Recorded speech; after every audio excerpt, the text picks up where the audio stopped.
hope you're all well. Today we're going to be starting a new weekly vlog. However, this will go for a little longer than a week. Today is Saturday the 1st of June. Happy Pride Month. And I am very excited because I'm only reading Pride books this month, so queer books. And this vlog will go to Sunday the 9th of June. So we're going just a little bit longer than a week, which I'm excited about. The reason being, I have a lot of time at home next week, this coming week, and I'm looking forward to it. Andy's going to France for a week, well, 6 days, with his stepdad and stepbrother, and I need to get a lot of work done on the house. I've also got a lot of work for myself to do as well, so I'm going to take advantage of that. I've taken one of the days off that I do with my dad, so I'm only working one day next week for my dad, and I've got a lot of time at home and I've got a lot of shit to do. So we're going to be hopefully smashing the audiobooks in, but I'm really looking forward to it because we're doing a little bit of a twist this week as well. While we have a longer period of time, I would like to do myself a little bit of a challenge. Now, I do a monthly vlog for my patrons, not all of my patrons, my team principals, I try and do every month, but if it's a longer project, it ends up being bi-monthly, and they put a word in, literally a word, in this pot, and I pick one every month or bi-monthly and make a video out of it. So for this one, this is actually for May's, but it was Colour from Claire, and I thought that this would fit in really nicely with June, and I thought while we've got a longer period of time, we can do something to do with colour with Pride books as well. Now, I had different ideas in my head. I had Reading the Rainbow, I had other ideas as well, but what I've actually decided to do, I've already done a spin on this to make sure that it works okay, but what I've actually decided to do is to do a colour wheel with the general Pride flag colours, but I've also added in pink and white from the trans flag and also black from the Philadelphia Pride flag, just to add a couple of extra colours to it to mix things up a little bit. So here is my willow. Here is my wheel. We've already done a practice spin. Ironically enough, the reason why I'm not just doing Read the Rainbow is that I barely have, if any, orange queer books on my shelves. I haven't got any. So that would be a case of looking for something with orange on the cover. And if I was to do Read the Rainbow, I would want to be able to make the rainbow with the spines so that I can take a picture, you know? The aesthetic. So we're doing this instead, and we will just keep spinning until we get to the end of the week. My patrons will get an exclusive extended version of this vlog as well, in which I will do an extra spin for them and read an extra book specifically for them, and then they'll get any extra rambly shit from me as well, which I've no doubt there will be probably quite a bit of this week, because I will have a lot of maybe meltdowns. I'll have a lot to say this week, you know, so they'll get some extra content with that. So let's do a spin for our first book. There is no need for this introduction to be as long as I normally do them.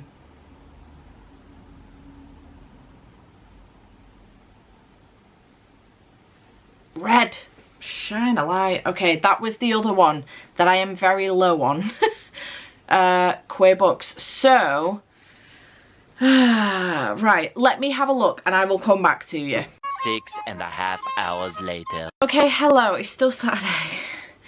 It's been a few hours. I've actually been out to my friend's house for the housewarming, come home and sat on the sofa and felt really sorry for myself because I've been really bloated and had a really bad IBS flare-up today. I probably shouldn't have gone out, to be honest, but I had a good time, and I'm glad that I didn't not go. I know that's double negative. I'm glad that I made the decision to go instead of not go. It tested my willpower massively, but I had a good time. It was nice. So I'm back and I need to pick my red book with you. So I do have a parcel here and I know what it is because it's from HarperCollins. I actually requested this book from them and I'm really excited. So I think I'm going to pick this one because it does have red on it as a relatively primary colour as well. It's not the only colour, but it's a relatively primary colour. And it is a Pole Position by Rebecca J. Caffrey. And this one is a queer F1. If red, white and royal blue met F1. It's the tagline for this book, and I'm really excited about it. So I'm looking forward to this one. If you don't know, I am a huge F1 fan. And I know that the F1 romances are making a huge rise at the moment. I have a couple on my shelves. I've got one that I am currently partway through as well, but it's not queer, so I have had to put that on the back burner for the time being. Cross the Line by Simone Soltani.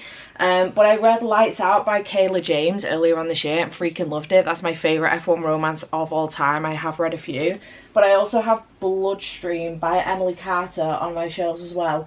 I think I've got another one coming in at some point as well, unless it's just that I've got Cross the Line on my mind because I'm getting a physical copy. But I'm very excited about this one. I haven't read a queer F1 before, so that should be F1 romance before, so that should be exciting, and I'm really looking forward to this one. So the thing is with this is that it's going to be a physical read. The Kindle book is now out. The physical book doesn't come out till the 6th of June. I would really like to try and finish this before the 6th of June. Whether or not that's going to be possible, I don't know. I would really have to get my head down and focus on it. The audiobook doesn't come out till July, so don't ask me why. I've got no idea. But I will need an audiobook as well, because there will be times where I will be able to get some physical reading done, like probably mostly bedtime or in the evenings, or maybe a little bit in the morning before I get out of bed if I get up early enough. But for the most part, I'm going to need audiobooks this week because I need to clear out that box room. So we're going to do another spin, and this one will probably just run in the background and I'll keep you posted on it. As soon as I've finished it, we will then do another spin for it. So that will be a physical read for me. So on that basis, we're actually going to do another spinny and get another colour. So let's try and find an audiobook with the colour. No, that's a joke. That is a joke because we've just done red. Do I need to find a way of mixing these colours up? Okay, yeah, it shuffled them. Fantastic, I've shuffled them. Maybe this will stop that problem. Maybe I need to do that every time we do a spin. Get the fuck out.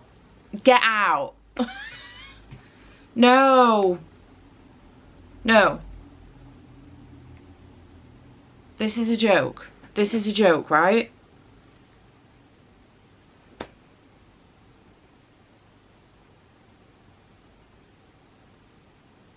Now we're cooking. Green.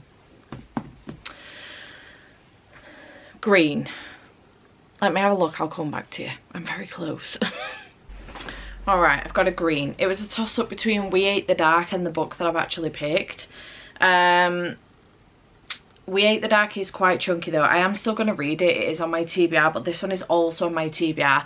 It's the one that I wasn't as excited about to get to this month. But once I'd posted my TBR, everyone seemed to be really excited about it. So it is All That's Left in the World, sorry, by Eric J. Brown. I know that there has just been a sequel released to this one, so that's interesting. And this was for Choose a Book that still has the shop sticker on the front. Never again. This one is following Jamie and Andrew, who are strangers and two of the last people left alive. After a catastrophic event wipes out most of the population, Jamie finds himself alone in a cabin in the woods. He's learned to fear other desperate survivors, but when he meets the injured Andrew, Jamie is compelled to help. As they step out into this strange new world together, their friendship begins to feel like something more. Jamie and Andrew are hoping for safety, for shelter, for community, but ahead of them is a perilous journey through a world torn apart.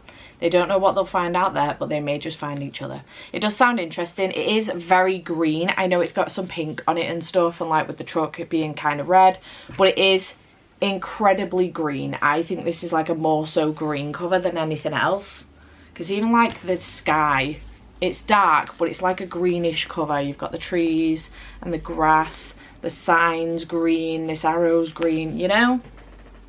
I don't know, I'm trying to convince you. You can see that's a green cover, right? So yeah, we're going to give this one a bash. We'll see how this goes. I don't know if it's going to be up my street. Very much so YA, we will see. The chapters seem, oh, maybe it was just the first two. Chapters seem reasonable, we will see. I don't even know if I have the audiobook for this, I haven't checked that. Probably should have done that first before picking the bloody book. I do. It's only 10 hours and 6 minutes, so that's good. Let's download that so that it's ready to go. Okay, so this one is actually on my TBR for the month as well, because I did have a card in it. This one is not specifically, but we're now putting it on. So I'm going to be running these two in tandem until obviously this one will probably finish before this one does. I am so freaking tired today. I can't imagine. I'd probably start this for a little bit and probably this one as well, but I can't imagine I'm going to stay up late with either of these because I'm so fucking tired. I have felt horrific all day. I can't tell you how unwell I felt. I tried to put it to the back of my mind. Excuse me. I tried to put it to the back of my mind at my friend's house because my family was there, so my mum and dad were there, Matt, Tara and the kids were there, and Thomas wanted to play, and he gets really anxious around other people. So I wanted to try and lend a helping hand, so I tried to put it to the back of my mind and ignore the fact that I felt horrendous, and I just kept playing with Thomas. But once Matt and Tara left, I just felt really, really bad. So relatively quickly after Matt and Tara left, my mum and dad kind of sent me home. They were like, you don't look well at all, why don't you go home? So I did, and I've just kind of been on the sofa ever since, watching a little bit of TV. I started the book that has been picked for Teen Principles for this vlog as well, which is a reread and I'm very excited about. So I started that for a little bit, and I think what I'm going to do is actually go to bed and just read for a little bit in bed and try and get an early night. It is only 9 o'clock, but I just really need... It's so fucking light outside. How is it 9 o'clock? Anyway, this is what I'm up to. Hello, it is Sunday evening and it is 8:13 in the evening. Today, what have I done today? I got ready this morning, spent a very long time getting in and out of clothes because I just felt uncomfortable and everything. And then I went to West Orton to meet Andy, and then we went to his mum's for tea and it was really nice. And then he went home and he's been asleep ever since. I will be checking in with him about 10 to 10 to cowboy time to make sure that he's up, because his brother's going to be picking him up around 10:20. So, and then they're gonna go on their merry way to France for the week. So it's been nice. It's been a lovely day. Food was delicious. Helen cooks a cracking Sunday dinner and apple crumble. Absolutely delicious. I think it's just been... I was kind of hoping obviously to like stay at his last night, but I was really unwell. And then spend kind of like the day with him today, even if we did nothing and just sat and watched TV. Just spend the day with him today, but that's not worked out. So it is what it is. He's now going to be away until Saturday. And there's a good chance I won't see him Saturday at all, because it'll be Saturday night, maybe even early hours of Sunday, and depending on what time they get back and how he's feeling, I might not see him Sunday either. So it will then end up being Wednesday before I see him. So this is the longest that we haven't seen each other for since we got together. And I have no issues with that whatsoever.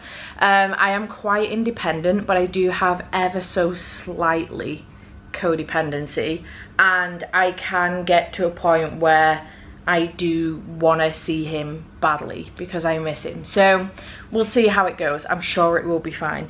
Hopefully I manage to get quite a bit done on the house and be able to sort my fucking life out, because right now it is a mess and I really need to sort it out. But I'm here to give you an update on reading, because I've made a little bit of progress in both of these.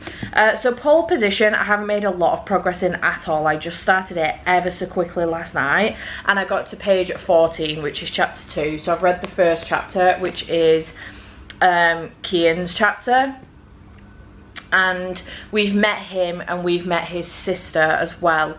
His sister actually helps look after his mum. She's moved back in with their mum because she's very unwell with Parkinson's, and it looks like she could be, you know, dementia could be creeping in as well. So Kian's sister her and her family have moved back in with their mum so that she can look after their mum.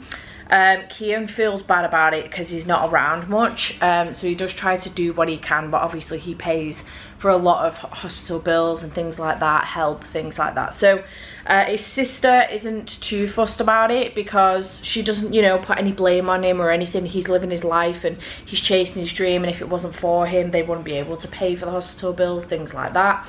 So we have met Kian and his situation a little bit. We haven't yet met Harper. However, he has just found out, Kian, that his teammate Elijah has broken his leg and therefore cannot race for at least the next 6 months. So he thought that the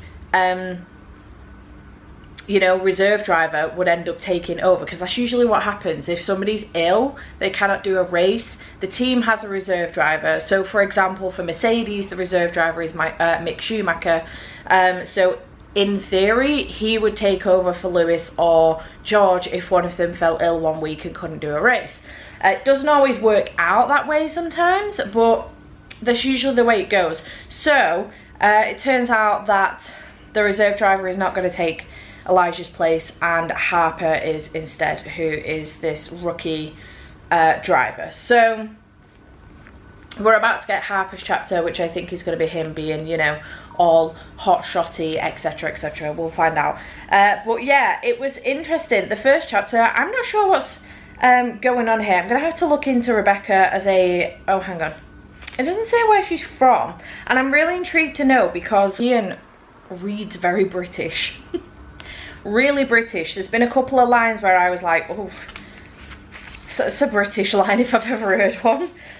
He says things like, I look down at my suitcase lying open on the bed. All the packing cubes in the world aren't going to make me feel better.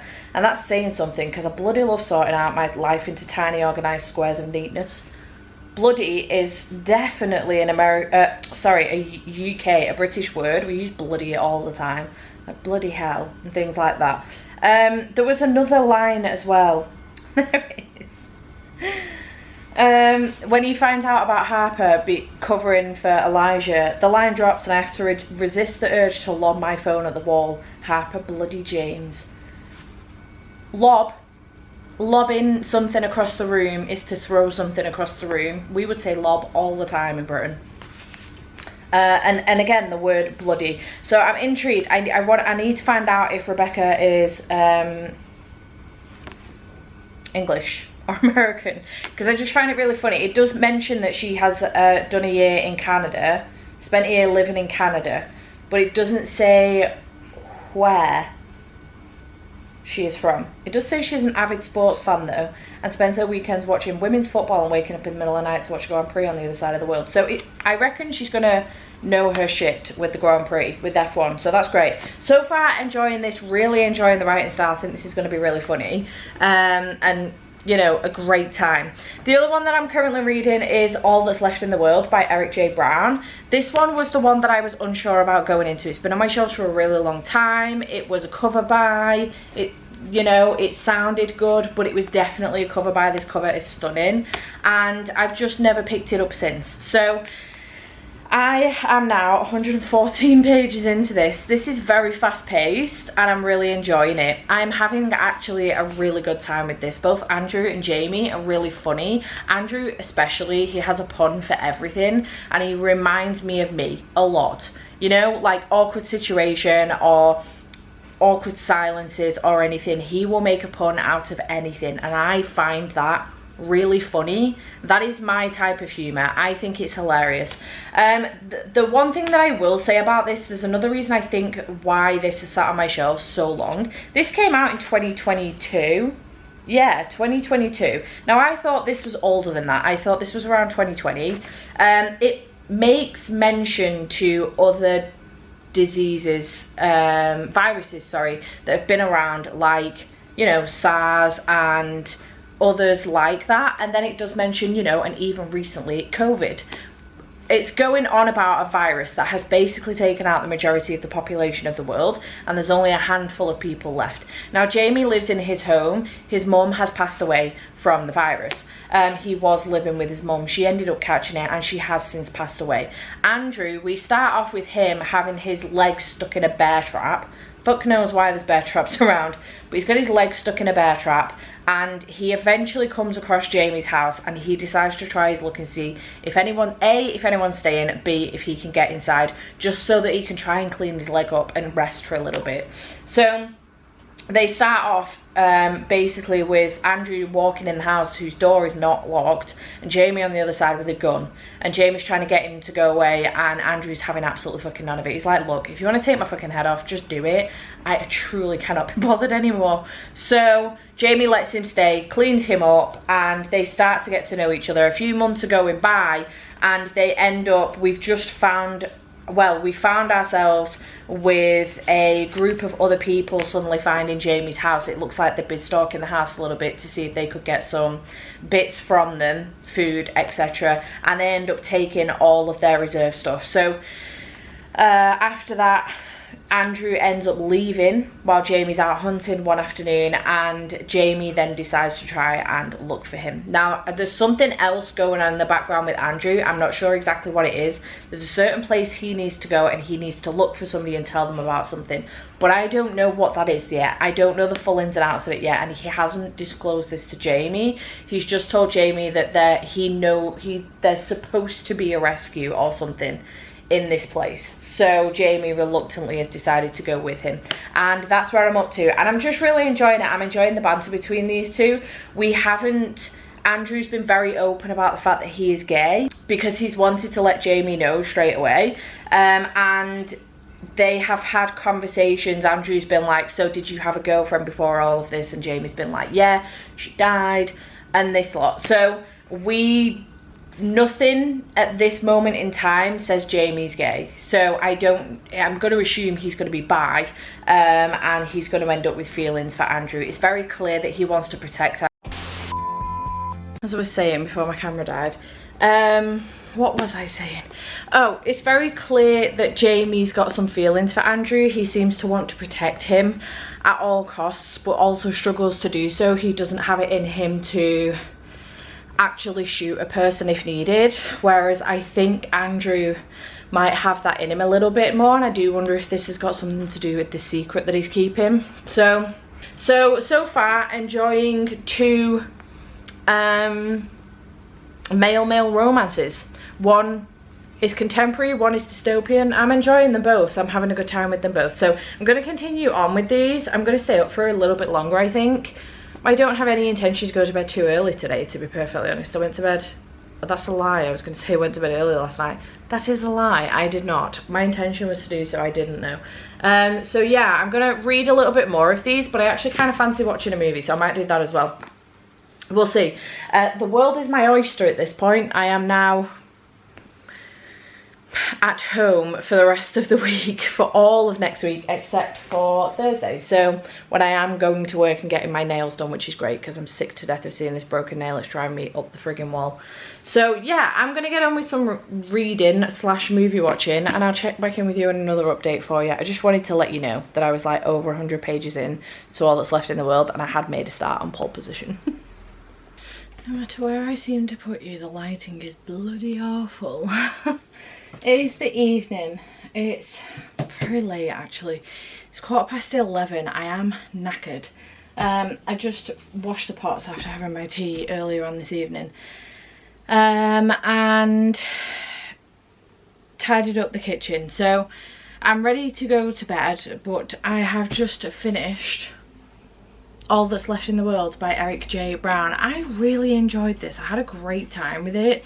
I really enjoyed Andrew and Jamie's characters. I enjoyed the roles that both of them both played in this story. I liked that it wasn't just a dystopia type book about a virus. Other things came into it, racism, homophobia, things like that, and I really enjoyed. No one enjoys, unless you're a fucking asshole, homophobia and racism, things like that, but I liked to see that being brought into the story as a part of the plot as well, because I thought it was really good. I haven't thought about the fact that in a dystopian world where a lot of the population has died and there are these settlements that are being brought up every now and then in different towns and stuff, and people are starting to make their own little settlements again, that they may be picky about who they are and aren't letting in. So they're not letting queer people in, they're not letting black people in, they're not letting women in over or under a certain age, they're not letting women in that can't have children, because obviously they want to restore humanity and start building humanity again. And it's just not something I've necessarily thought of. I watched The Walking Dead, for example. This was quite reminiscent of The Walking Dead, actually. They went to a place called the Alexandria, and I'm fairly certain that there was a settlement that they went to in The Walking Dead called the Alexandria. I can't remember. It's been a long time since I've watched The Walking Dead, and I only watched up until the season that I'm fairly certain they went to Alexandria. Season 5, season 6, I can't remember.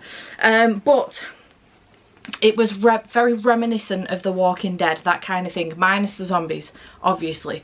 It was just a virus in this, but what was my point? Oh, when watching The Walking Dead, it's not something that's thought about, do you know what it's not something that's mentioned. They never mention anything about not allowing gay people to come with them. They never mention anything about not allowing black people to come with them or Asian people to come with them, and I think it's not something I've necessarily thought about before, but I just thought it was very well done, and I really enjoyed myself with this. Again, like I say, I truly loved Jamie and Andrew, and for some reason I nearly called him Alex then. I think it's because I've just been looking at Red, White and Royal Blue, which is hilarious. Why have I got Alex Claremont in my head? Why can I remember his name completely, but not my own boyfriend's name in a book? Jamie and Andrew. Oh my god.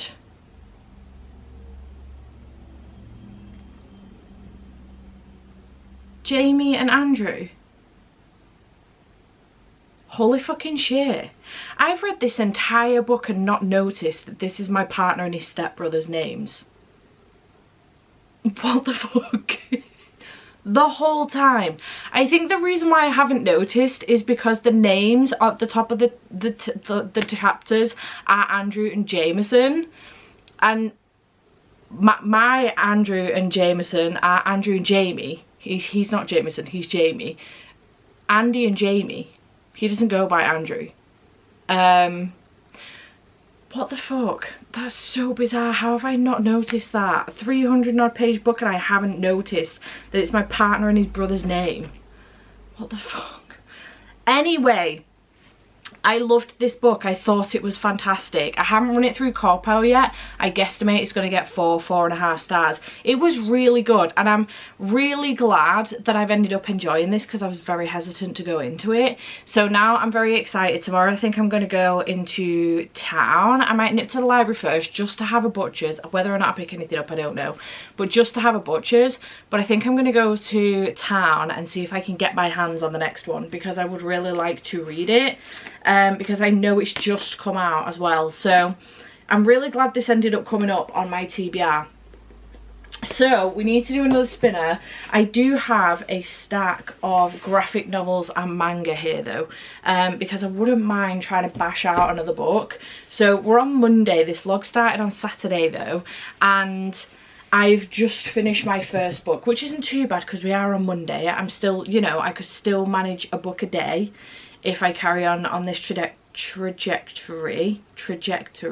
I don't know why I struggle so hard with that word, but I wouldn't mind reading a graphic novel or a manga. I just feel like I need a quick sense of achievement because the other two books that I'm currently reading are both physical reads, so it makes complete sense to pick up a graphic novel or manga because that's another physical read, but it'll be a quick sense of achievement and then I can get back to another audiobook then, I think. So what I may do on that basis is a spin for my graphic novel / manga, and then I may do another spin, and I might choose something now, or I might see if I can find some at the library tomorrow. I would like to read the books off of my shelves though. No, I'll do the spin for the graphic novel, then I'll do another spin and we'll pick another book for an audiobook. Just so that in the morning I can come back, give you my review on my graphic novel, but I already know what book I'm going to be reading next. Because I have that horrible thing where I need to start my next book the night before, otherwise it will take me all day to get through something the next day or start something. Right, so the lighting is fucking terrible. It is what it is. We're going to work with it. Come on. Come on. There we go.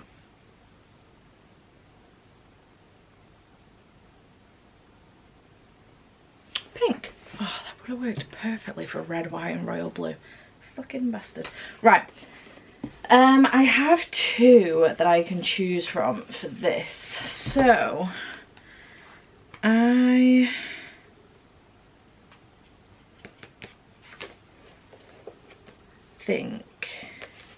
think both of these are sapphic as well. I actually think I'm going to go for this one. The options were this, which is If You'll Have Me, and the other one was My Cute Little Kitten, which is a manga. But I think I'm going to go for the graphic novel. I feel like I've not read a graphic novel for a while, and I wouldn't mind reading one. I've been reading loads of manga, but not graphic novels. I know absolutely nothing about this. There is no synopsis for it anywhere. Yeah, I don't know anything about it. It just says on the back, love is at the door if they're brave enough to let it in. And then the dedication is to the lesbians, to the women who love women, the sapphics of colour, you are so loved. So I assume this is sapphic. It's in full colour and it looks beautiful. So I'm very excited about reading this one. I did get this one recently from Waterstones. I pre-ordered it. So it's got the gorgeous purplish sprayed edges. So yeah, that's going to be my next read. We'll just pick one graphic novel for now because I can pick more later on in the week, but it's nice to have these out so I know exactly what I've got on my shelves that's queer, because it's hard to know sometimes, you know. Right, let's do another spin for an audiobook next. Alright, my battery died. My spinner did finish spinning. It came up with red, but you didn't get to see that finish, so we're just going to spin again. Also, we've had red before. See if we can get a colour that we've not had before. Fuck off. No, we're doing that again. This is a joke.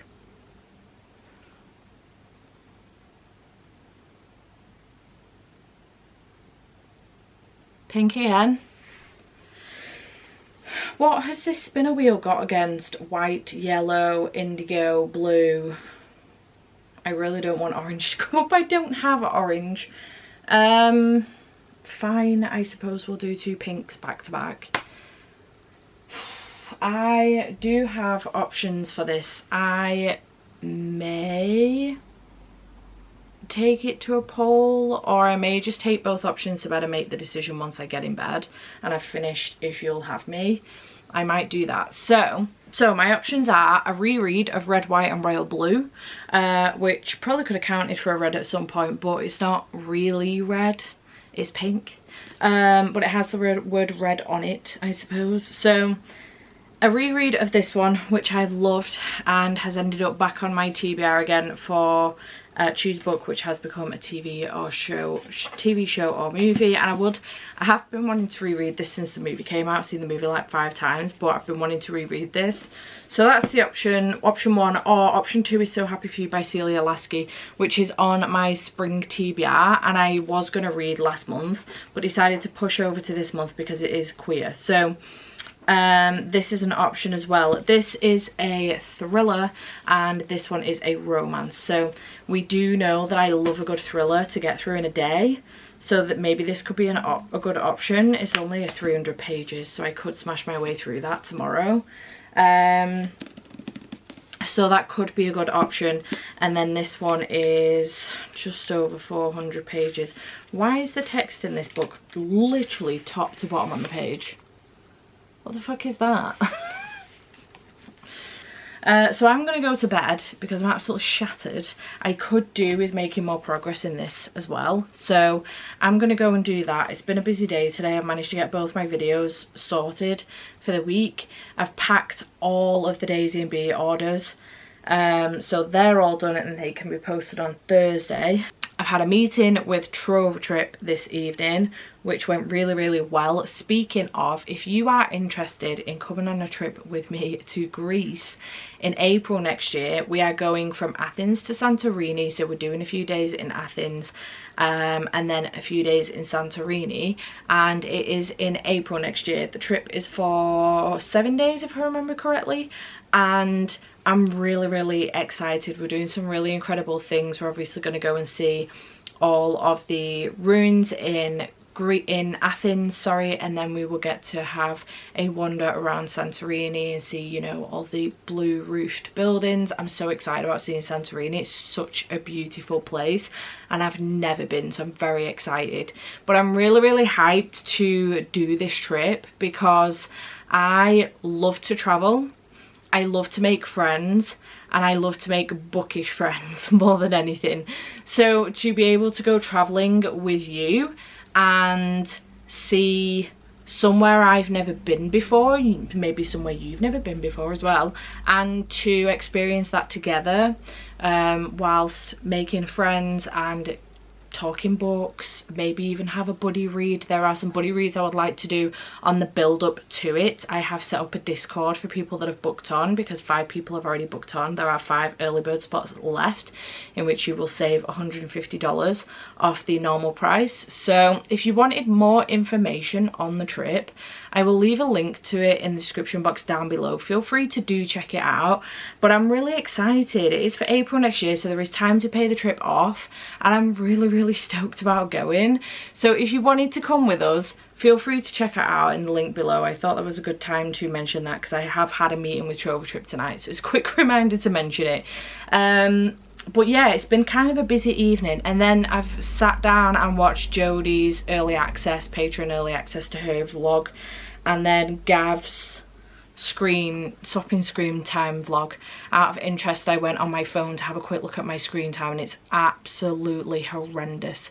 I'm spending like between 5 and 7.5 hours a day on my phone. I mean, it's my job as a social media content creator, but still, it's a lot of time. Not only that, but I listen to audiobooks and stuff as well, and music in the car, use the sat nav in the car as well, so maybe that comes into it. I would need to like cut out the bullshit on my phone because I use it a lot for other stuff, not just social media. But yeah, I would be terrified to do one of those. It's quite a funny vlog. So yeah, I've watched that, I've chilled out for a little bit, and now I'm ready to go to bed and maybe do a little bit more reading. I could do with making some progress in this, and then I will read this. Well, I'll read this and then maybe make some progress in this.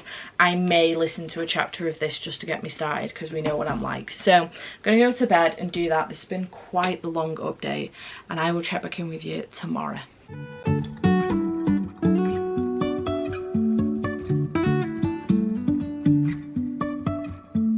Life is a winding road, no telling where it goes. Driving through days and nights, won't stop for traffic lights. And I really wanna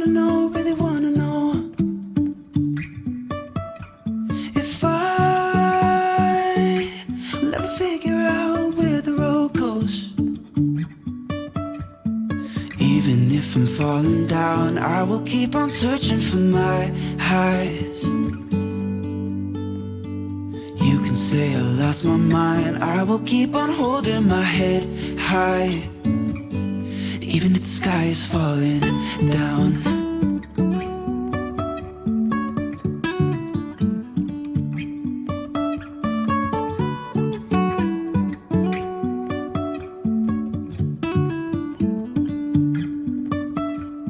Jumping from cliffs so high, trusting our wings to fly. Sometimes we're crashing down, but we get up and start from the ground. And I really wanna know, if I'll ever figure out where the road goes. Even if I'm falling down, I will keep on searching for my highs. Okay, let me show you how hard I'm procrastinating. I'm reading So Happy For You. This was a shit tip. This drawer thing has just come. Oh, the whole thing's moved, hang on. This drawer thing has just come. So I set it up and I've cleared all of this out, give it a good wipe down, thrown a bunch of shit out, and then done this. And then I also did it for my washing stuff as well. I'm procrastinating so hard. And the reason being is I don't want to read this book. I'm not enjoying this at all. We're following Robin and Ellie. These two have been friends for a very, very, very long time. They've been friends through all different kinds of stuff, through Robin coming out as queer, through Ellie losing her dad, and now we're in a situation where Ellie's getting married and she's asked Robin to be her maid of honour. And Robin's very reluctant to do this. She doesn't believe in marriage, she doesn't see the point in it. So now she's reluctant to be maid of honour. And I think as the book goes on, she's going to agree to do it and then some weird shit's going to go down. I don't know what the point of the book is. What I will say is that there is something I was not expecting about this at all. There is like a dystopian-esque type twist on this, in that marriage has become this really big thing. We've kind of gone back to a society in which the whole point in women is, which is really bizarre because it's quite on topic for at the moment, the whole point is in women is that they get married, they keep the house, they have the children, and that is it. That's the whole point in women. And Robin is quite the feminist and obviously does not agree with this. Fine, absolutely fine, I concur. However, so much so to the point that she is overbearing in her opinions on this, that she will force her opinions on other people, even to the point that she doesn't want to be maid of honour for her best friend's wedding. So I've got friends in my life that I know aren't interested in getting married, or aren't interested in having children, things like that, but they never force their opinions on other people. I know there's people in the world that do that. They're insufferable, and so is Robin. But I don't know, this is just really weird. There's like these, what do they call them? Not gifts. Charms. Wedding charms, where people do these weird fucking voodoo or religious or just really fucking weird shit. Witchy, anything kind of stuff. And one that's just been talked about is there's a new one where they get the blood from an unmarried virgin and drink it. And it's just really fucking weird. I wasn't expecting like the dystopia. It's not a dystopian world by any means, but the views on marriage is quite dystopian, and it's really fucking bizarre, and I can't get my head around it. It's really weird. Not only that, but I think Robin's insufferable. She is so insufferable and I cannot stand her. So to be in her head for the next 200 pages, because I'm 25% of the way through. I am 85 pages through. There is 300 pages, I think. So I'm not quite 100 pages, 25% in. But to be in her head for the next 200 pages, I don't think I can do it. I am procrastinating so hard, so much so that I've cleaned underneath my sink and organised it. It's a project that's been needing to be done for years, and now I've just done it because I don't want to read this. So we're DNFing it because I don't care in the slightest. I did also want to come on and let you know about if you'll have me. I haven't ran this through Corpile. This is fucking adorable, absolutely adorable.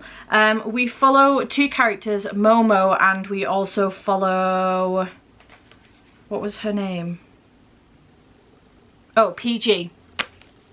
So we're following Momo for the most part. In fact, we just follow Momo, but PG is the other character as well. Momo is like a grade A student. She's really, you know, got her shit down at college and enjoys her life. She's got her best friend. She does help a few people out at school, you know, doing their work for them, which is annoying. But we see back and forth. So when you get the darker panels, we see in the past Momo being taken advantage of by another girl in class called Jasmine, who is constantly using Momo to do her work for her all the time.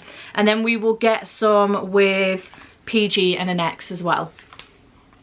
So it's really interesting. Momo ends up meeting PG completely by accident. She goes to drop some notes off for a girl that was sick in their class one day, and when she gets there, PG is there at the girl's flat. Now the romantic element ends up coming in slowly but surely as the story goes on. Momo and PG start to get to know each other a little bit more. Momo's hearing gossip through the grapevine about PG, about the fact that they like to sleep. She likes to sleep around, and whenever she's got, you know, she's wagging it from school or whatever, she's, you know, getting laid and whatnot, and she's a bit of a player. So this kind of goes on for a little while. The relationship becomes something a little bit more, and then when PG tries to take it to the next step, Momo kind of shuts it down.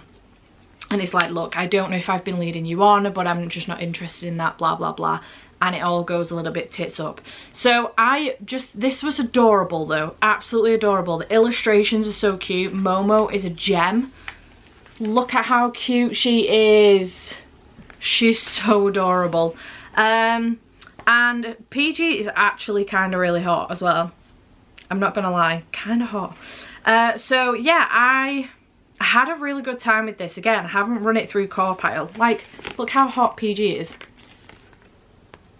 Hot. I haven't run it through Corpile, but I reckon like a 4.5 star. It could even get 5, I'm not sure. Really enjoyed this. It was very, very good. I had a good time with it. So that's the second book down. Third book has been DNF'd. This is going well. And then I'm physically reading still Pole Position. Again, I've only read one more chapter, so I'm only 2 chapters in. I do need to get a shufti on with that, and I think that's going to be my aim a little bit today as well, now that I'm kind of just chilling a little bit. So we need to go back to the spinner wheel. I'm wondering whether to double these colours up, because in fact, if I just do a shuffle, link text to a colour, right, I've done a little shuffle. Maybe this will make things a little bit easier. If it doesn't, I'm going to double the colours up because I'm sick of the same colours coming up. So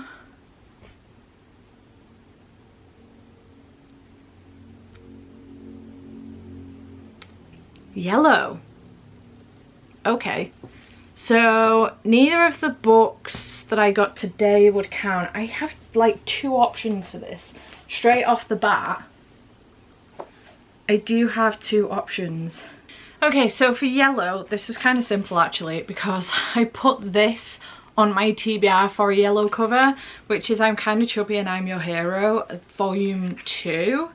I really enjoyed volume 1 when I read it during the 24 manga in 24 hours vlog, so I'm very excited to give this one a read. I know it's another manga, but They're making me feel better, and I do like to break up my books with some graphic novels and manga. So we're going to go into this one, and then I think what we'll do is another spin. An advert for a car. Another spin. Let's mix them up again. Yeah, I've mixed them up so that they're not in the same order again. For an audiobook, I think, because I do need one of those as well. Let's go.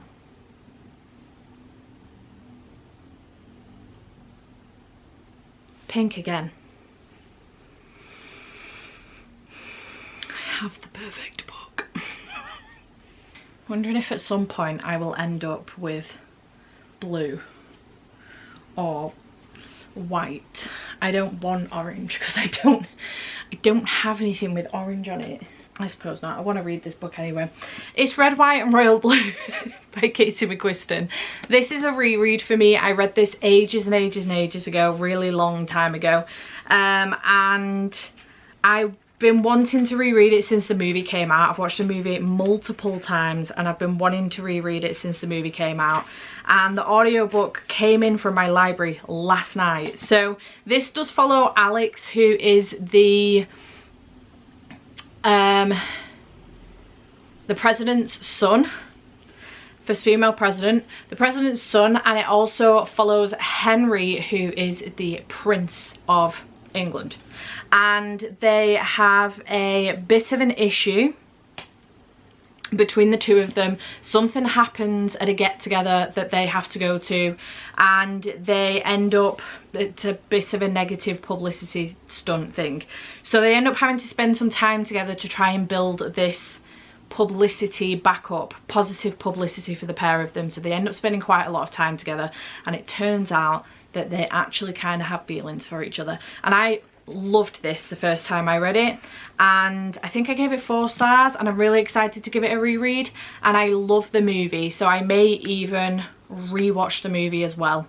May do that tomorrow, I don't know, maybe once I'm in this I'll want to rewatch it tonight, we'll see. So these two are going to be my next 2 reads, which were actually on my TBR as well. Plus I'm still making my way through Pole Position as well, so we'll see how that goes. But yeah, I'm gonna go and get some reading and actually enjoy myself this time with a pink book.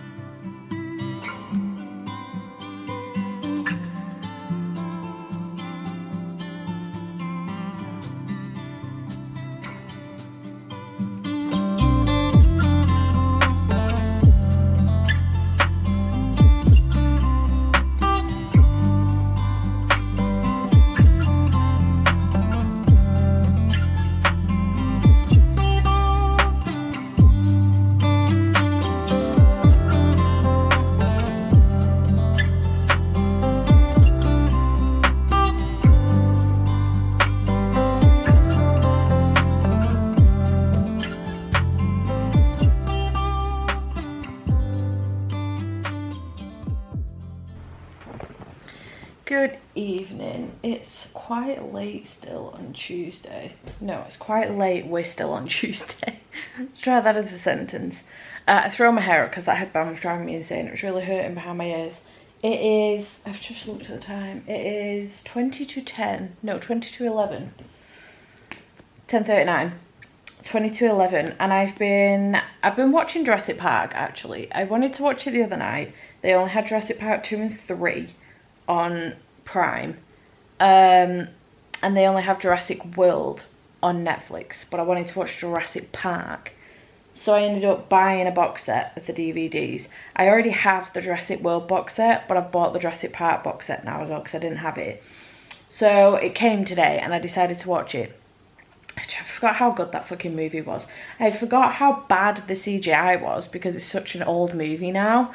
Well, 1993. But I forgot how good the movie was. It's just such a good movie. I love the Jurassic Park movies and Jurassic World movies as well. They're so good. So I watched that for a little bit. I had a glass of wine, treated myself to a glass of wine, and I've been reading Pole Position by Rebecca Caffrey. Oh, an update on where this author is from, by the way, Birmingham. So she is from the UK. I know I mentioned this the other day, that when I first started reading it, that there was a couple of things that she'd said, like bloody as a sentence enhancer, and also that she wanted to that Kian wanted to lob his phone across the room. And I said to you that those are very British sayings. So I'm wondering where the author's from. It is in fact Birmingham. I googled it the other day, which is pretty cool. So I'm now 94 pages in. I'm actually really enjoying this. I've struggled a little bit to get into it. I find Harper completely insufferable. Completely insufferable. So Kian has been with the team for a long time. He's 33 years old, and he's getting a lot of questions about whether or not he's retiring this season, whether or not this is the end for him, blah, blah, blah. His teammate Elijah has had an accident and broken his leg, I think in off-season. So he now is out for a good portion of the season, if not the whole season, depending on how long it takes for him to recover. So this rookie has been brought in, from what I assume is F2, but it hasn't specifically been mentioned that it's F2, called Harper James, who is 24. So there Kian is 34. There's a 10-year like age gap, I think, between the two of them. So he's very young. He is a rookie. Kian has been an idol of his for a long time. Kian's dad used to race back in the day, Tyler, and he's also been an idol of Harper's for a long time as well. But Kian hates being compared to his dad. He hates anything to do with like comparisons to his dad or anything. He's nothing like his dad. It's clear they had a tumultuous relationship, and I'm assuming we're going to find out more as we go on. Kian, however, when Kian finds out Harper is going to be replacing Elijah, he's fucking livid, absolutely livid, because he's a rookie, he's got a little bit of a bad reputation, a bit of a party boy, and Kian doesn't think he's going to take it too seriously. So anyway, he ends up treating him not so great, and it's very clear to the press that this is not a relationship that's going very well. So we're in an impasse now because Anders, the team principal, has said to them they need to sort their shit out, because otherwise both of their seats could be up for grabs for other people. So they've had to try and sort their shit out, but what I'm finding is that Kian is now trying to reach out with an olive branch and, you know, sort stuff out with Harper, and he's like, look, let's go to the gym, that's something that we can do like Instagram reels and TikToks and stuff and share it with the fans, etc, etc. Kian's like, sure, we'll do it, and then just doesn't show up to the gym, and he'll go out for lunch with another team's driver who's actually his best friend, who he came up through karting with. He'll end up going out with him instead, and I'm just like, why? You wanted so badly to have Kian's attention, and now that you've got it and he's offering you this olive branch, you're just spitting back in his face. And I understand at some point he's going to get sick of being treated like shit by Kian, but he's not taking his role in this team seriously, and it's annoying me a little bit. Anyway, we've ended up in a situation now where Harper's really poorly. I think he's got a stomach bug or something, food poisoning or something, and he's asked Kian for help. So Kian's gone to help him, and we now have a situation where Kian's looking after him, and now they've ended up sharing a bed. Harper is asleep, and Kian has decided to get his head down for a couple of hours as well, but doesn't want to sleep in one of the chairs because he'll wreck his back, and he's a driver and he can't be doing that. So he decides to get in the bed with him. And this is giving me, I was concerned actually, because while I was reading this, all I could imagine was Alex and Henry from Red, White and Royal Blue, which is really funny because this is the audiobook I'm going to be starting soon. So I was concerned because I could only imagine as well Nicholas and I've forgotten the name of the actor who plays Alex. I could only imagine them two in my head. Alex as Kian and Henry as Kian and Alex as Harper. Don't ask me why. I don't think Harper is American. It's just their attitudes and the way they act with each other and everything. This is if red, white, and royal blue met F1, that's the tagline for this book. So it's no wonder that that's the vibe that I'm getting from it. And I was concerned about whether or not I should read these in tandem with each other because they're pretty much the same book, just different. It's a very similar plot line. However, I'm at a point now where I'm also getting hate and game vibes. So I'm trying to let go of the red, white and royal blue thing. I don't need to have that in my head. I need to let it go. But the hate and game, it's giving that. Because this is like true, I would say this is like true enemies to lovers? I would. I think, yeah.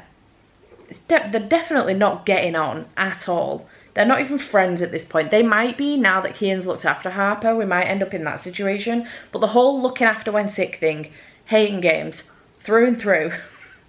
Through and through. Because that was in there, right? He ended up looking after her because she wasn't well. He got his brother doctor to come around and check in on her.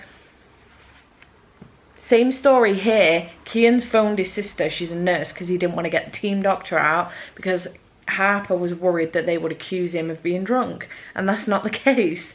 So he's phoned his sister, Elise, because she is a nurse, and she's giving him tips. Same, but different. I'm enjoying it. I'm having a good time with it. So I'm trying to let go of the red, white and royal blue reference so that I can actually start this at some point. Hopefully this evening, but I don't know when. Because I actually kind of want to carry on with this a little bit longer. I don't know what point I'm going to get up to, but I would like to carry on with it a bit longer because I do want to make progress in this. I would love to finish this. It comes out on the 6th. Today is the 4th. So I've got tomorrow, and I could finish it off like, oh no, I can't finish it off Thursday. I'm at work. So I've got tomorrow left, and I am trying to do the box room tomorrow. That's my aim tomorrow. So maybe I just carry on reading this for the rest of the night, and then just as I'm about to go to bed, listen to the first chapter of this, because if I don't, it'll take me a fucking age to start this tomorrow. And then while I'm in the box room, I can listen, while I'm doing the box room, I can listen to this. And then in the evening, once I sit down again, I'm finished for the night, I can maybe try and finish this off. So I think that might be what I end up doing. So I think that's my plan. But I just wanted to come on and give you my thoughts on this now that I'm around, well, I'm 94 pages in, I'm not shy of 100 pages, on exactly what's going on. I'm hoping that as we get to know the characters a little bit more, we are getting to know them individually because it's dual POV, but I'm hoping that as we get to learn more about Kian's backstory with his dad and why he is the way he is, and then Harper's backstory as well. I think his has got a lot to do with the fact that he is young, he is immature, he's a rookie, but I think he's had some shit go on in his life previously as to why he just kind of lives in the moment and doesn't take things too seriously. He's already explained that he doesn't like it when things are out of his control. So placing Kian, giving him that olive branch, and Harper having to be like, okay, well now my, you know, a little bit of my future is now in your control because I need to let go of control of this for a little bit. I mean, to be fair, his future is in the control of the team anyway, so he does have to let go of some control, but I kind of see where he's coming from, and I think that something's happened in his life for him to end up being that way. And I think when we get to know them a little bit more, I'll get to like him a little bit better, but so far, he's been a total dick. I understand he's annoyed with Kian for treating him as badly as he has done so far. So I do get that, and I understand that resistance, but I do think that he is acting a little bit childish as well. He's not, you know, there's no I in team, and I just don't think he seems to get that right now. So hopefully it will all come together. But yeah, so far, really enjoying it. I'm having a good time.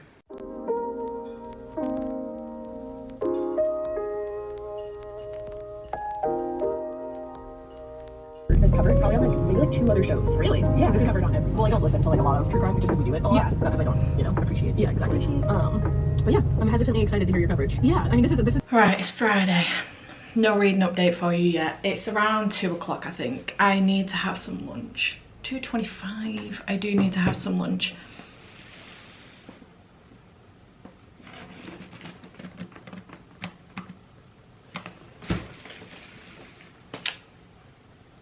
No idea. Not a clue. Let's go through it all together and find out. To Steph, congratulations on hitting 9k. You are one of my book besties and I love you. Of course I had to feed your collection for the series. Lots of love from Claire. Thank you so much, Claire. A Dangerous Collaboration by Deanna Rayborn. I think this is book 4 in the series and I'm very excited. Yeah, it is, because I have books 1 to 3. So this is book 4 in the series. Thank you so much, Claire. I think Claire's got a little bit overboard. I don't know if all of these are from her, but I think she may have gone a little bit overboard here. Because she was like, wait till you see what I've sent you. And I was like, oh, for fuck's sake, Claire. Not in a bad way, but you know, you never ever have to, nobody ever has to send me anything. I'm eternally grateful if anybody ever does, but nobody ever has to. Oh, this one's from Tracy. Yes, Steph, this graphic novel series is so good. Hope you enjoy it as much as I did, from Tracy. Oh, it's Amulet. Book 1 at the Stonekeeper. Okay, listen, I've never heard of this before, and I was watching a video with Brandon Sanderson the other day, and he was talking about the fact that he's releasing a graphic novel series with an illustrator later on this year. So he was going on about that, and then he was going on about, if you like the Amulet series, I read this with myself, I read this with my children, and I really love it. And I was like, I've never heard of this before. So I added the first one to my TBR. It sounds great. Well, I don't know anything about it. I assume it's a fantasy. Sign me up. Thank you so much, Tracy, for sending me that, you sweetheart. Look how cute this bunny is. Adorable. I bet I won't be saying that once I read it. Why are these open? Congrats, Steph, on 9k from Tracy. Another one from Tracy. Oh, yay! Okay, so I have been umming and ahhing for the last couple of weeks about whether or not to get the Folio Society one of this. But I think I want to read it first and then make a decision, because I could always ask for the Folio Society one for my birthday off of family. But it is Jurassic Park by Michael Crichton. I've been told it's not Crichton, it's Crichton, I think. I've been wanting to read this for such a long time, and then more so now since I know Gav's definitely really enjoyed this one, and Meg recently read it as well, Meg with Books, and absolutely loved it. She had the Barnes and Noble one, her brother had the Barnes and Noble one. So yeah, I'm very intrigued about reading this one. I love the Jurassic Park movies, the originals, and then the Jurassic World movies as well. I think they've done such a good job at continuing on with the whole Jurassic Park-esque thing into Jurassic World, and they've done a really good job with them, and I love them. But I have recently been re-watching Jurassic Park. So I watched Jurassic Park on, I think it was Tuesday night, and then last night I watched Jurassic Park 2. So yeah, I'm definitely wanting to read this, and I think it'll be a good time. So thank you so much, Tracy, for sending me this. Why did my tag get stuck to the box? I'm worried about putting this in here now because I don't want it to rip my book. Never mind, it'll be fine. Next, Claire. Sorry, not sorry. Lots of love from Claire. What did she do? She got me the next one, An Unexpected Peril from Deanna Rayborn. Okay, listen, this is obviously not Claire's fault. Thank you so much for this. I truly appreciate you, Claire. You are an angel. Why is there no consistency at all with this series? The first 3 came with English covers, but not the rest. So I've now gone into the US covers. This is matte. It's also a lot stiffer, you know, the stiffer binding. It's just completely different. Why is there no consistency? Deanna, can you have a word with your Berkeley? Have a word with your publishers, for goodness sake. Anyway, very exciting. Thank you so much, Claire. I truly appreciate you. How exciting is this? So I've now got books 4 and 5 in this series as well. The pages aren't even the same colour. Never mind, it doesn't really matter. And then we have this giant one, and then I've got a massive box from Hatchet Book Group, whoever the frig this is from. Clearly a publisher. There is 2 things in here. Who did this? Who is responsible? Claire. Of course it is. You thought you could stop me. Hee hee. Let me know your thoughts and Jade will be happy with this. I have a suspicion it could be Ragnar Crimson. I'm loving the fact that you are loving this series. Of course, I'm feeding the collection. Love, Claire. Ragnar Crimson, what a guess. This is a manga series that Jade has been absolutely obsessed with recently, and she's been shouting at me to give it a read, so I whacked it on my wish list. Sorry, not TBR, wish list. And now I has it, so shout out to Claire for this one. I truly appreciate you. I believe it's got some asshole dragons in it and dragon hunters, and the dragons deserve to be hunted. That's all I know. So yay for that. And then this, I can't get it out. We have more Attack on Titan. We've got volumes 13 to 15. I don't know what number omnibus this is at this point. But we have more Attack on Titan. I'm fairly certain that Claire has already fueled a decent amount of my Attack on Titan collection. But thank you so much, Claire, for sending me this one. I truly appreciate you. Bless you, my love. Thank you so much. So these are the gifted books. Thank you to Claire and Tracy. You absolutely didn't have to, but I truly appreciate you. So we've got Jurassic Park and an Amulet from Tracy, and then we've got Attack on Titan, Omnibus, Ragnar Crimson, A Dangerous Collaboration, and Unexpected Peril from Claire. Thank you so much. Sweet, sweet angels, and I truly love you. Thanks. And then this massive box, which I think is filled with manga. So I'm going to assume IZ or Yen Press, because they're who I get manga from. But let's have a butcher's as to what's in here. 1, 2. Oh, that's pretty. Is it gay? 3. Oh. I haven't requested any of these, so this is interesting. Yen Press. Ooh. All right, so we have Apocalypse Bringer, My Nora,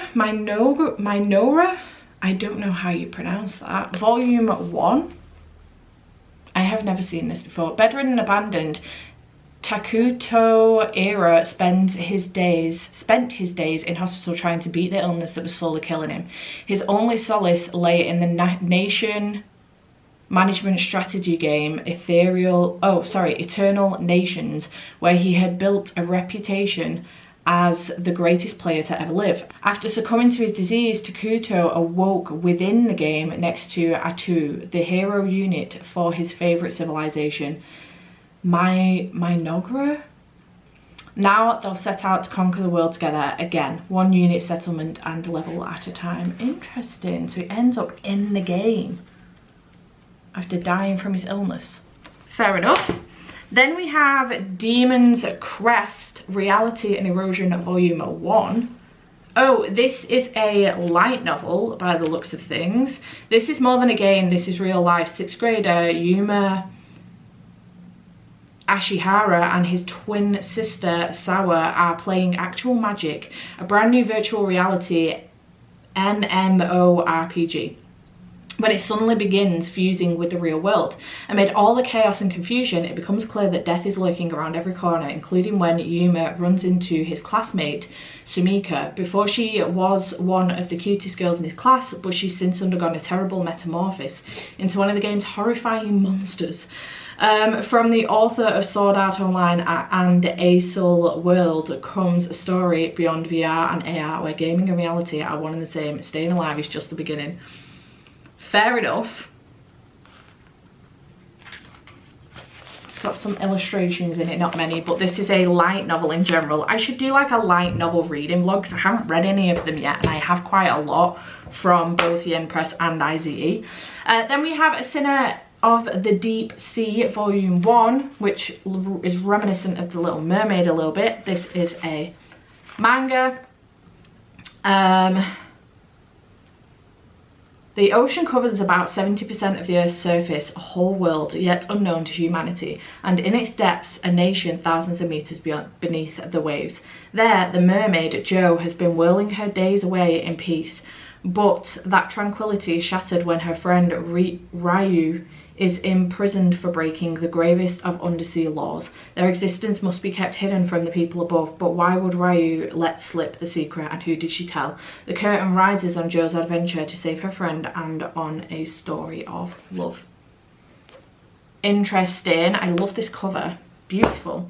And then last but by no means least, we've got a relatively, oh, it's another light novel, relatively chunky, this one, 360 odd pages, nearly 370 pages.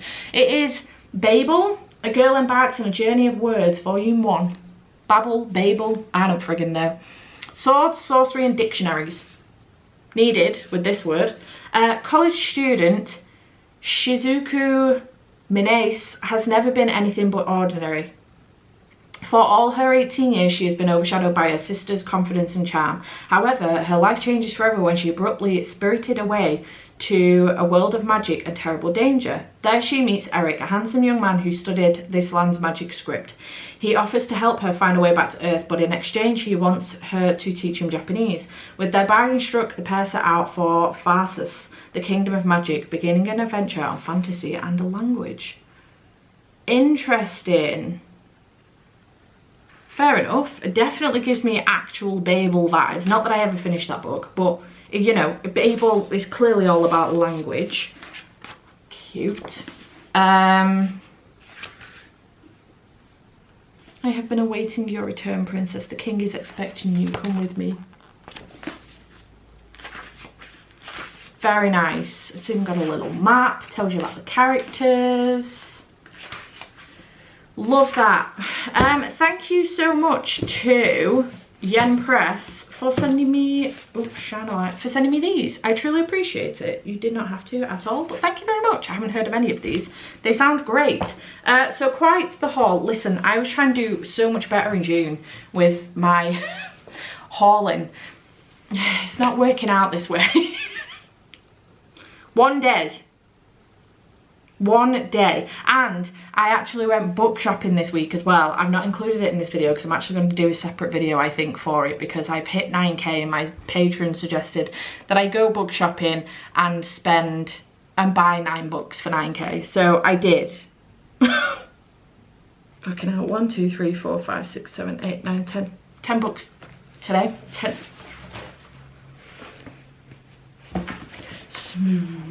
Smooth operator. 10 books today. Anyway, I've no reading update and I really need to sort myself out because I've fallen down a morbid hole.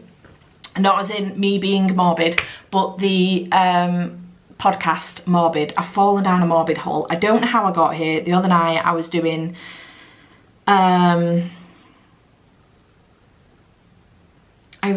international shipping labels on all of the bookmarks and notepads the other night for Daisy and B, and I ended up just whacking morbid on instead of just listening to my audiobook for Red, White and Royal Blue.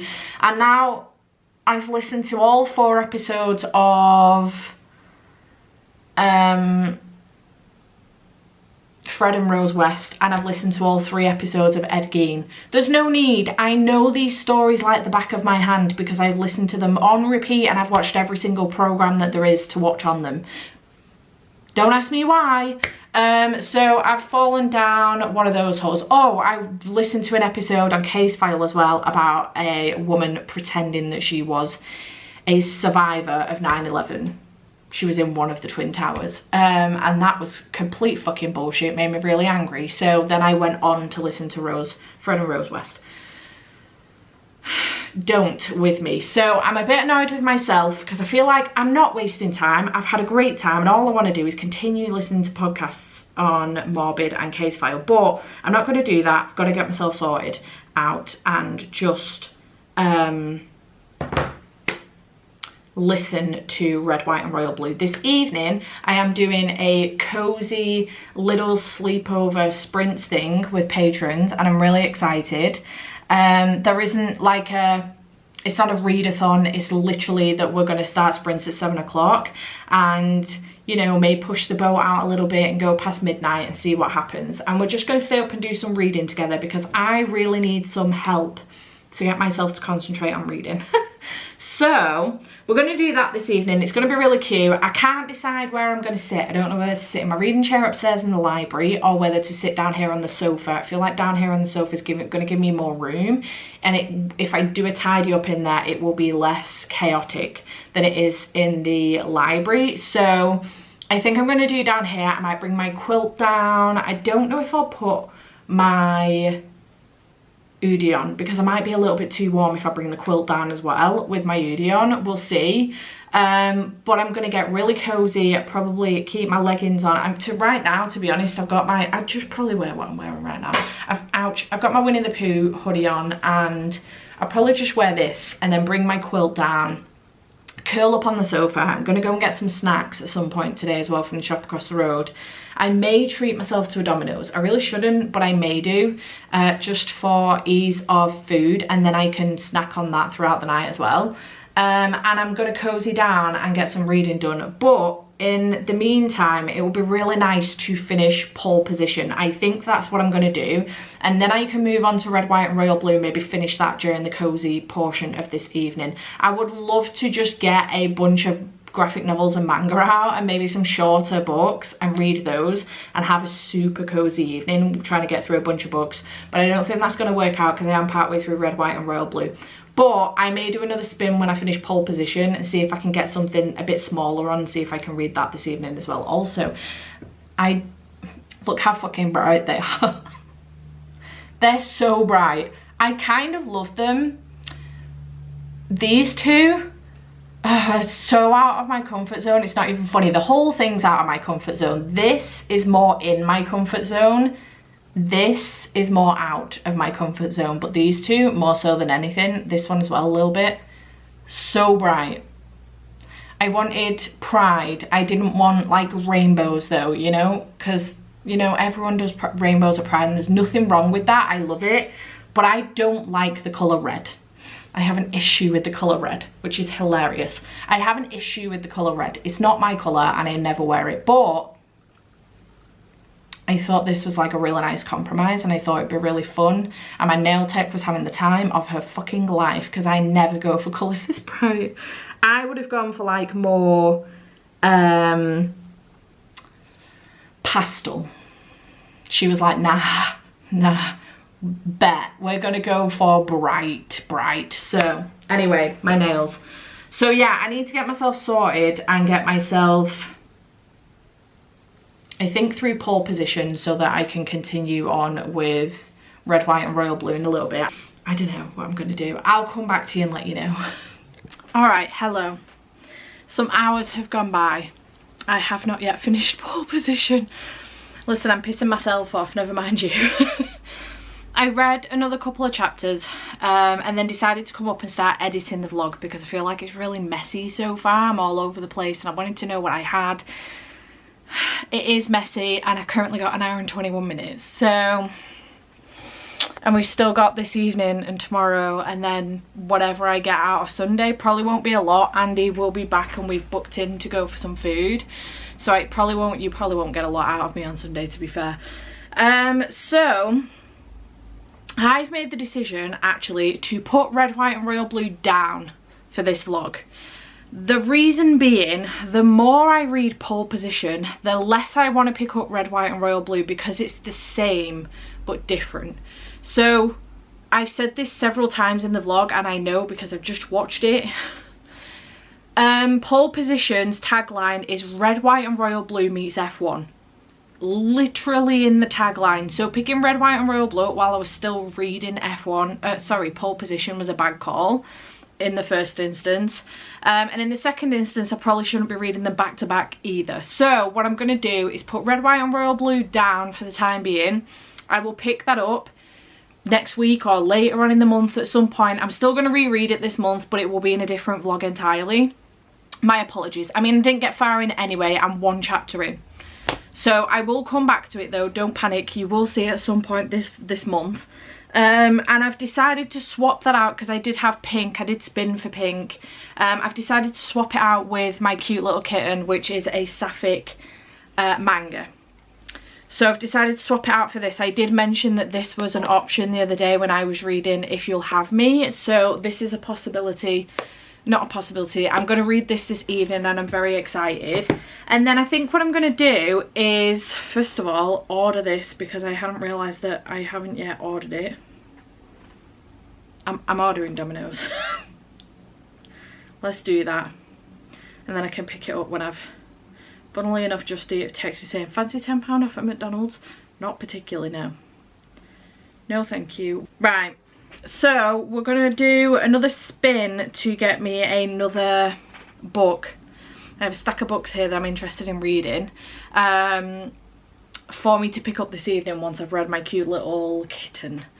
I know I need to finish Pole Position. I will do my best to try and finish it this evening. If not, I'll finish it tomorrow. It'll be fine. But I want something else to start this evening as well because I'm going to need another audiobook. So this is why I'm so messy, because I'm trying to do so many books at one time. Come on, you Burke. There we go. Right. Come on. Fucking dick.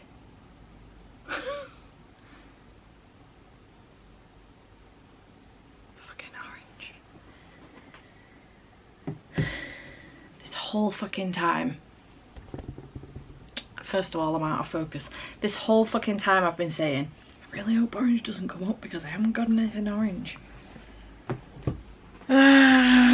Right, I've got to improvise here because I really wanted blue to come up because I really want to reread Top Secret. I'm having to improvise here and pick something that's got like something orange on the cover. Now, one of the ones that I could go for, but I had this down for green really, was Hollow, because it does have a pumpkin on the cover. That was really stretching it. But I think what I'm actually going to go for is Cursed Cocktails by S.L. Rowland. This is on my, I'm fairly certain, this is on my Our Fantasy bingo board. It's a cozy fantasy and it's, I believe it's queer. So the orange comes into play with all of this background colour. Now I don't know if you're going to tell me that that's yellow, but I think that's orange. I mean, it's the same fucking colour. Tell me I'm wrong. Fuck off. It's the same colour, right? It's the same colour, whatever. I'm taking it. So this one says, when life gives you lemons, squeeze them into a stiff drink and stir. After 20 years defending the frozen north against some of the most dangerous threats in the 9 kingdoms, Roran Bloodbane has finally earned his retirement. While the Blood Mage's service to the realm may have ended, burning veins and aching joints remain, and Roran soon learns that a warmer climate offers relief from his chronic pain and a chance at a fresh start. In the warm and relaxing atmosphere of Eastbourne, the umbral elf finds a new purpose and a sense of belonging. He may have left the frozen north behind, but brings with him the skills and strength gained from a lifetime of defending the realm, along with his most prized possession, a book of drink recipes inherited from his father. Spilled cocktails may not carry the same weight as spilled blood, but opening a tavern brings a unique brand of challenges. With the right friends and a little bit of luck, he might just have a recipe for success. Adorable. It says nothing about being queer though. I need to double check this before I commit. Yeah, it says fantasy, cozy mystery, LGBT, queer, romance, magic, fiction, adult, mystery. Okay, so apparently it is queer. Fantastic. So yeah, this one will be interesting, I think, and it is on my Our Fantasy TBR as well. It is also indie published. I did not need the physical copy. It's on Kindle Unlimited, but whatever. So yeah, this will be my TBR for the evening. I feel like this is perfect actually, because a cute little manga and then, yeah, manga and then a cozy fantasy, what a vibe, for a cute little reading sleepover. So I am going to order my Domino's. I'm going to nip to the shop, pick up some snacks and some drinks, drop them off, and then go and pick my Domino's up because it's literally down the road. It's currently 6:20, so I've got to get a shifty on because sprints start at 7. And yeah, I just wanted to come on and do that spin with you.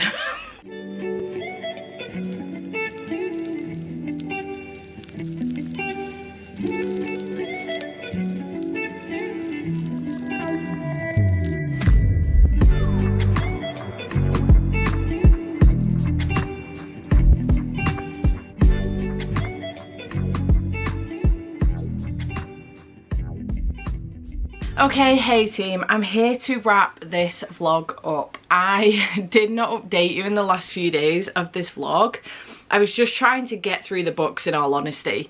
I love doing these themed vlogs, but I think because I went a little bit longer than a week, I just kind of got to a point where I got sick of it a little bit. Also, there was a couple of books, it's always the way, but when I do a themed vlog, there are other books I actually want to pick up in the end. It's a little bit like when you do a poll for a couple of books and you're like, okay, I'm quite happy to literally read any of these, and then the results come through and then you're not happy about the result. Do you know what I mean? So it's a little bit like that. All of a sudden, now that I'm kind of dedicated to only being able to read what comes up on the spinner wheel, that colour, I suddenly want to read other books that are not of that colour. Like, I was desperate to pick up Top Secret last week. If you didn't know, it's Tuesday, the following week. I'm wrapping this up. I was desperate to pick up Top Secret and Blue just was not coming up at all. So it was just one of those things. By the end of the week, I was a little bit tired of the whole thing.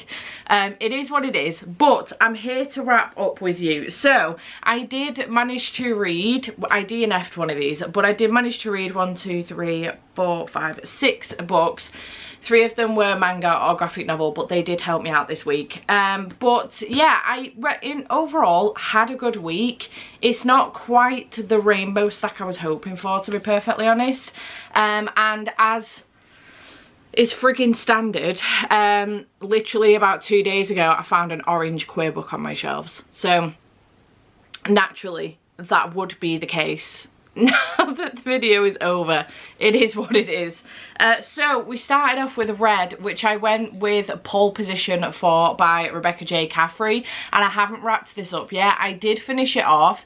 This got 3 stars. It was a little bit of a letdown for me. This 3 stars for me is not a bad rating. 3 stars is a good rating. If anything, I feel like I might be being a little bit generous with my 3 stars. I actually feel like this is probably more of a 2.5. I enjoy the concept of this. Red, white and royal blue meets F1. Sign me up. Love that. That tagline had me sold instantly. I loved Red, white and royal blue. I love F1. Queer F1. Sign me up. What I will say is that the execution just wasn't there for me 100% with this. I understand that the whole point in this is that these two are kind of rivals to lovers. It is a forbidden romance. They are obviously on the same team. Not only are they on the same team, but they are batting for the other team as well. It's queer. It's not, I mean, if anybody knows F1, there isn't a queer driver on the track. Openly queer, anyway.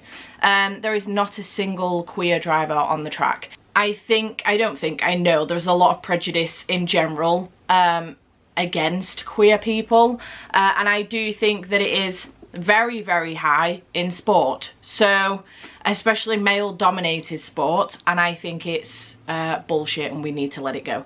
But that's just my opinion.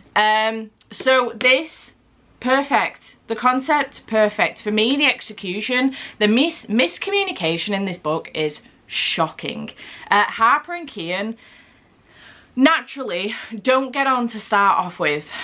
Harper has taken Kian's best friend's seat in his team, and Kian isn't happy about this situation. He's got a lot of shit going on at home. Harper's had a lot of shit go on in his life in the past, and they're both holding on to that quite heavily, and they've got it going on in the forefront of the mind. When they start to come together and get on with each other and start a relationship, which isn't necessarily a relationship spoken out loud, because every single time Harper scarpers and freaks out because he's never been in a situation where he's slept with someone more than once that wasn't his best friend. So we're in a situation here that is uncomfortable for Harper. Now, before these two even sleep with each other properly, they do have a conversation in which Kian explains his home life, with his mum being sick and his sister looking after his mum and him feeling like he's not doing enough because he's out living his life and doing his job. We also have the conversation where Harper tells Kian about how he grew up, like his growing up life, and the reason why he is the way he is and why he self-sabotages. Fantastic, great. It took a while to get there, but we had the conversation. Outstanding. From this point on, there shouldn't be constant miscommunication anymore. There's no need for it. They've had a conversation. Nope. We don't revisit these conversations again, necessarily, and we still have a lot of miscommunication. So when they have another initial conversation about what this thing is, and Harper scarpers, for some reason there isn't I mean, he's not too mad about it, Kian, considering, but there isn't a lot of grace from Kian, I would say, considering he knows that Harper self-sabotages. So the minute he's having a conversation with someone who's like, what is this, what are we doing, and Harper disappears, Kian's got to be like, shit, I was too heavy-handed then. He's clearly, you know, he's panicked, he's disappeared. I've got to be okay with him when he comes in. That wasn't the case. Just, it went on constantly, and I was like, dude, you know his situation. I'm not saying that, you know, at some point Harper's got to grow up and be like, okay, we're having a tough conversation here. I've got to sit down and have this conversation with you. Granted. But to start off with, I just think Kian should have had a little bit more grace with Harper. And this is coming from someone who Harper annoyed the fuck out of for the majority of this book. He was annoying. He did act like a child. Granted, there is an age gap in here of about 9 years. Harper is 25 and Kian is 34. So there is that as well. But overall, I don't know. It did not hit the mark for me. It just missed quite a bit. The F1 side of it, pretty good, but overall it didn't quite hit the mark for me. Sorry, I went on a little bit with that review, but I haven't reviewed it up until this point. So next we did get Green on the Spinner Wheel, and I did read All That's Left in the World by Eric J. Brown. I really enjoyed this one, and I gave it 4.5 stars. I had a fantastic time with it, and I did end up buying the second one in the series that's recently come out during the week as well, so yay for that. Then I read If You'll Have Me, because we got pink. So I read If You'll Have Me, which is a graphic novel, and it was really, really cute. Sapphic graphic novel, and I really enjoyed it. I gave this one, again, 4.5 stars, I think it was.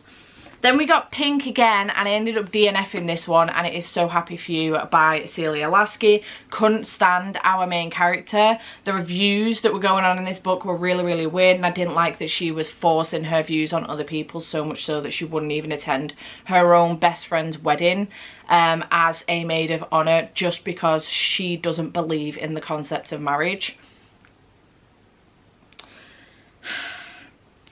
It fucks me off, and it fucks me off in a sense, like on a personal level as well. My mum, when it's different but same, my mum, when she was pregnant with me, had the majority of the women in her life that were important to her left her to it while she was pregnant. My grandma had passed away, so my grandma wasn't around, which is a shame because she'd have been there every single step of the way.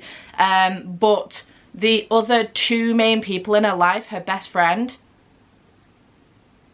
and the other main female in her life, decided that her best friend didn't want children, so she was like, well, I'm having nothing to do with this then. I'm just not going to speak to you because I don't want kids, so why are you having a child? And the other person decided that she was too young to have the title she was going to end up with, so again, didn't speak to my mum for the majority of her pregnancy, and then for about 3 weeks after she had me. So it hurts me on a personal level that people do that. If you don't want children or you don't want to get married, that is fine. On 100%, I understand that these people will have been grilled all of their life. Why would you not want kids? Why would you not want to get married? Leave these people alone. They don't want children, they don't want to get married. That is okay. Just like those of us that do want kids and do want to get married, that's okay. But on the same side of the coin, don't go cramming your reasons why you want to do something down somebody else's throat. If you want to get married, fantastic. If you don't want to get married, fantastic. Not everybody has to get married. Not everybody has to believe in it. If you don't want to have kids, fantastic. If you do want to have kids, fantastic. Again, just because someone doesn't want to have children, you don't have to question them 24/7 why they don't want to have children. But if someone does want to have children, you don't have the right to cut that person out of your life just because they want a child. It's not okay. It's not okay. Especially if you're a best friend or a family member. Why are you doing that? Why? Why would you do that? Unless that person's toxic and there's a different reason you're cutting the person out of your life. Don't cut them out of your life just because they're having a child. It hurts them a lot. You're missing a very important time in their life, and it's not fair. Same with a wedding. So it fucked me off. On a personal level, it fucked me off. I wasn't reading it. I couldn't stand the main character. Welcome to my TED Talk and therapy session. Then we got Yellow, and I did read I'm Kinda Chubby and I'm Your Hero Volume 2. I really hope we get more out of this series. If anybody knows if this has continued on and has more volumes in its original language, can you let me know? Because I've not been able to find any information on that. This has been released in English. Oh, it was first published in Japan in 2022. Oh, okay. So it could be a while. Anyway, if there is going to be more. I really hope there is. I really enjoy this. It's very, very cute, and I really had a good time with it. Again, I think I gave it 4.5 stars. Lots of 4.5 stars going out here. We had Pink again. We had, actually, we had Pink again, and I picked Red, White and Royal Blue by Casey McQuiston, which is reread. But I ended up putting that down for another point during the month. I will pick it back up again because I was reading Pole Position at the same time, and it was just, they were too similar for me, obviously minus the F1, but the relationship was too similar for me. So I ended up putting that one down and picking this one up instead for Pink cover, which is My Cute Little Kitten Volume 1. This was a lot more explicit than I anticipated it being. I knew it was sapphic, but I thought it was going to be a cute, cozy sapphic story in which these two friends end up getting a kitten and it brings them closer together. That's exactly what happened, but it wasn't as cute and cozy as I thought it was going to be. It was a little more pornographic than I thought it was going to be. I enjoyed it nonetheless. I gave it 3 stars. I had a good time. I would continue on with it. The kitten was adorable. The relationship between these two was very, very cute once it started. So yeah, I gave this one 3 stars. And then last but by no means least, we did have Orange, which I did read Cursed Cocktails for by S.L. Rowland, and I had a really good time with this one. Again, gave it 4 stars. This was really, really sweet. It is very reminiscent of Legends and Lattes instead of tea. No, instead of coffee, Legends and Lattes. Instead of coffee, we have cocktails, and it's really, really cute. We do have Rowan, who ends up retiring from his day job, very similar to Viv. He ends up retiring from his day job, who's his name, Bloodbane. He's actually a blood mage, and he goes to this, kind of settles down in this town, and he gets chatting to this guy called Callum, who works behind the bar at this place where he's staying. And he gets chatting to him a lot, kind of explains to Callum that he's got this diary full of cocktail recipes that his dad used to write down, and like, could Callum make him one? So Callum has a quick flick through. He says, I can't actually make one of these because I don't have all of the ingredients to make one, but I could do my own variation on it. So Rowan's like, fantastic, let's give it a bash. So he does, and he loves it. He thinks it's great. So as the weeks go on, they get to know each other a little bit more. Rowan has actually bought a rundown place within town, and he gets told by Callum that it's actually got a curse on it, or it's thought to have a curse on it. So he's not sure what to do with the place, and as time goes on and they get to know each other a little bit more, Rowan will ask Callum questions like, why don't you have your own place? Like, why are you working for somebody else? Why don't you have your own place? Blah, blah, blah. Obviously, money is the main problem. So Rowan eventually makes a proposition to Callum and says, look, I want to set up a bar in this place that I've rented, in this place that I've bought. Would you come and work with me? We can do it together as partners. So Callum's like, okay, let's do it. So they call it Cursed Cocktails. It's very cute, it does very well, and it's absolutely adorable. But this whole time they're getting closer and closer together, and Rowan's getting more feelings for Callum. We're only on Rowan's side of things, we only get his POV, but he's getting more feelings for Callum. They end up with this cat, which is very, very cute. who ends up finding this fox thing. Shadow fox, I think it is, and it's just really, really sweet, and I just really enjoyed it. I liked the fact that it was a twist a little bit on Legends and Lattes with cocktails instead. It was really nice. So obviously the punters that they're getting in the bar are a lot different than the people that are going in Legends and Lattes, but it was really, really sweet. The relationship that they built up was very, very cute, but this whole time Rowan is keeping it a secret that he is a blood witch and that he was bloodbane. It all does end up being revealed by the end, but it was really, really sweet. There is a second one in this series and there's a third one coming out soon, but I don't think they follow the same character. I think it's just set in the same area, so I may give that one a go. But this was really cute and I'm glad that I gave it a read and it got 4 stars. So overall, this is everything that I got through plus the DNF in this vlog. It didn't go quite to plan as I hoped. I was kind of hoping I would get one of each colour throughout the vlog, but it didn't quite go that way. Red came up multiple times and I know I kept skipping it, same with pink, but it defeated the object. If I wanted to do a red reading vlog, I would have done a red reading vlog. The only reason I didn't do Read the Rainbow was because at the time I didn't have an orange book. As it turns out, I did on my shelves the whole time. I just didn't know it was queer until a couple of days ago. So it is what it is. We've done something a little bit different. I think it went okay. I'm hoping it went okay in the end. I hope you have enjoyed this vlog. Chat to me in the comments down below. What have you been reading? And I shall see you in whatever comes next. Bye for now.